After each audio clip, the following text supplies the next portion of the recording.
Viva নিয়ে খুব বেশি টেনশন করা যাবে না, হ্যাঁ, যে টেনশন করতে করতে আমি শেষ হয়ে গেলাম, আমি পারবো কি না, আর টেনশন করতে করতেই তোমার কনফিডেন্স লুজ হয়ে গেল, তো এটা বলার দরকার নেই।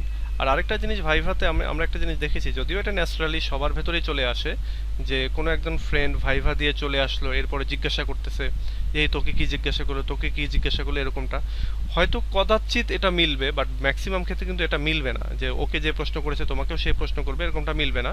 সুতরাং এটা নিয়ে খুব বেশি টেনশন করি না। আর আরেকটা বিষয়, টিচাররা যখন রিল্যাক্সে থাকে তখন তারা কিন্তু একটু প্রশ্ন বেশি করে।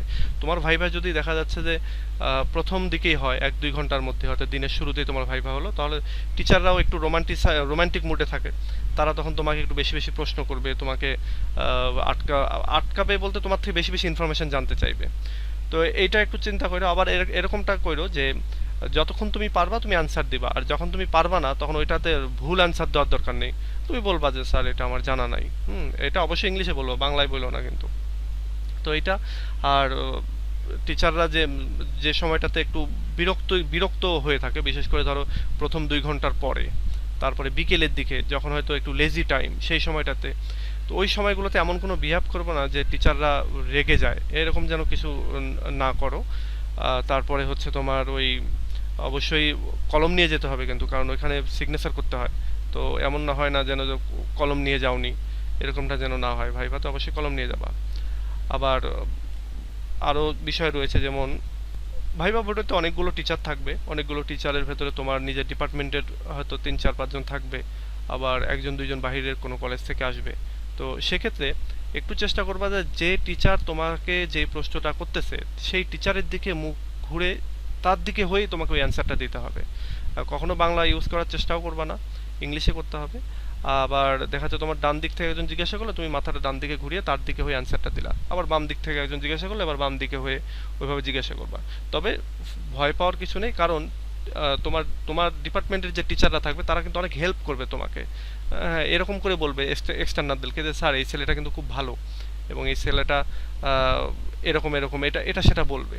সুতরাং এ ভয় পাওয়ার কিছু নেই। আবার এরকমটাও আছে কিন্তু যে তুমি হয়তো ডিপার্টমেন্টে খুব এক্সট্রা ক্যারিকুলার অ্যাক্টিভিটি করো, তোমাকে টিচাররা জানে, সেই ব্যাপারটা নিয়েও কিন্তু এক্সটার্নালদেরকে ওই তোমাকে স্মরণ করিয়ে দেবে এক্সটার্নালদেরকে, যে এই ছেলেটা কিন্তু এই কাজে খুব পটু।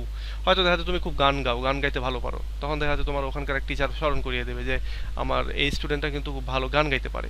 এমনও হয় যে আমি আমি এরকমটা দেখেছি যে আমাদের আমাদের সময়টাতে সেকেন্ড ইয়ারেও ভাইভা হতো এবং ফোর্থ ইয়ারেও ভাইভা হতো। তো সেকেন্ড ইয়ারে থাকতে এরকমও দেখেছি যে আমাদের অনেক ফ্রেন্ডরা গেছে, টিচার বলেছে যে এই ছেলেটা খুব ভালো গান গায়, এক্সটার্নাল বলে যে এই তাহলে একটা গানের 2 লাইন গাও দেখি। তো এরকমটাও হয়। তো সেক্ষেত্রে তোমরা যারা এই জাতীয় এক্সট্রা ক্যারিকুলার অ্যাক্টিভিটি আছে তোমরা কিন্তু একটু বেনিফিটেড হওয়া। তো এদিক দিয়েও কিন্তু মজার মজার হবে তোমার ভাইভাটা। তো এটা একটা ভালো দিক যে টিচারদের সাথে অবশ্যই পরিচিতি থাকতে হবে, ভালো পরিচিতি।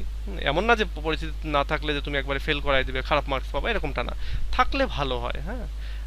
সো এইটা একটু চিন্তা করার বিষয়। এবং তোমরা একটু রিল্যাক্সে থাকো, যাদের টিচারদের সাথে ভালো পরিচিতি আছে বা এক্সট্রা ক্যারিকুলার অ্যাক্টিভিটি আছে, যার লুক ভালো, যার যে একটু রিফ্রেশড মাইন্ডে যাবা, যার পোশাক আশাক ভালো হবে, তারা ভাইভা দেওয়ার পরেও রিফ্রেশ থাকবে। আর আরেকটা জিনিস, ভাইভাতে তোমার ভুল হবে, মানে ভুল করার চেষ্টা করবে না, তুমি থেমে যাবে, একটা সময় গিয়ে পারবা না, এটাই ঠিক, কিন্তু ওইটা পারলাম না বলে অস্থির। অনেকে আছে বের হয়ে এসে বলবে আমাকে 50টা প্রশ্ন ধরছে, কেউ বলবে 40টা, বা কেউ ওখানে গুনে না, হ্যাঁ।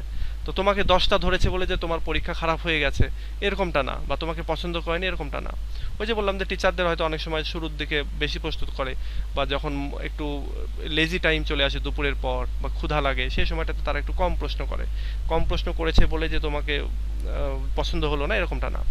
অনেক ফ্রেন্ড এসে বলবে আমাকে 40টা প্রশ্ন করেছে, এটা ফালতু কথা, কারণ সে হয়তো বেশি করেছে, আহ, এটা তো সে বসে বসে গুনে নাই 1-2 করে, কিন্তু বলতেছে আমাকে 40টা করেছে, আমাকে 20টা করেছে, আমাকে 50টা করেছে। তো এইসব নিয়ে কোনো টেনশনের কোনো কারণ নেই। অনেককে হয় দেখা যাচ্ছে যে 2 মিনিটেই বলবে যে আচ্ছা যাও, আবার অনেকে হয়তো 5 মিনিট ধরে কথা বলতেছে তার সাথে। এই সময় অনেকে আছে দেখবে টিচাররা নাস্তা করতেছে আর তোমার সাথে তোমাকে ভাইভা নিচ্ছে। তো সেক্ষেত্রে অনেক সময় অনেক দেরিও হয়। তো এক্ষেত্রে অডিট হওয়ার কিছু নেই, কোনো টেনশন করার কিছু নেই, একেবারে রিল্যাক্স থাকবা, কুল থাকবা। একটা জিনিস মনে রাখবা যে 5 জন মিলে তোমার ভাইভা নিচ্ছে আর তুমি একা ওই জায়গায় আছো, সুতরাং তুমি এখানে বস, তুমি নেতা। এটা চিন্তা করবা, তাহলে দেখবা যে তোমার জন্য ওই ভাইভাটা অনেক রিল্যাক্সের হয়ে গেছে এবং তুমি ভালো করতেছো। এরকমটা ভাবার দরকার নেই যে ওরা তোমার দিকে তাকিয়ে আছে, তোমার সাথে কথা বলতেছে, এরকমটা না। আর আরেকটা বিষয় যে তোমার ডিপার্টমেন্টের টিচাররা তোমার জন্য ভাইভাটা ইজি করে দেবে, তোমাকে শুরুতেই হাই হ্যালো তোমার সম্পর্কে পজিটিভ কথা বলবে, এবং মানে এক কথায় ফ্যান্টাস্টিক একটা এক্সপেরিয়েন্স হবে। সো অরিড হওয়ার কিছু নেই।